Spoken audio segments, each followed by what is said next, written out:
Chancellor Olaf Scholz is on his first trip to Washington as German leader. Coming amid tensions in Ukraine, Scholz has said that Moscow would pay a high price in the event of an attack.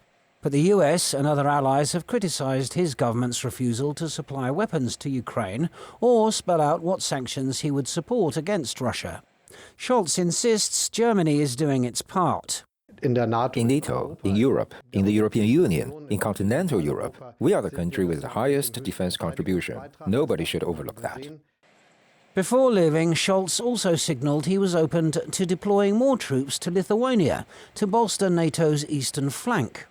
The Chancellor has faced criticism at home and abroad lately for keeping a low public profile in the crisis. Scholz said Germany is involved in resolving the dispute diplomatically. And that has worked. There are talks between the US and Russia in the NATO-Russia Council, in the OSCE, and of course, also in the context that Germany and France can bring forward the so-called Normandy format.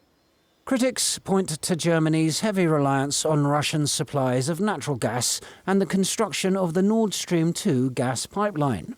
The project has long been opposed by the US as well as Ukraine, but is supported by Scholz's centre-left Social Democratic Party, most prominently its last Chancellor Gerhard Schroeder.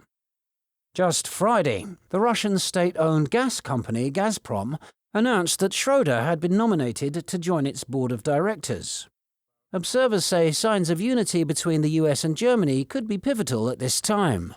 In this kind of situation, where so much depends on messaging, and where the Russians and also the Chinese are eagerly going to pick on every sign of divergence and division in the alliance, I think you can expect the White House and the Chancellery in Berlin to be working overtime to make sure that there is no daylight between their positions.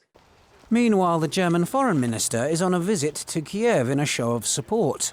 She lay a wreath at the monument for the victims of Ukraine's 1930s famine, which was caused by Soviet dictator Joseph Stalin's policies.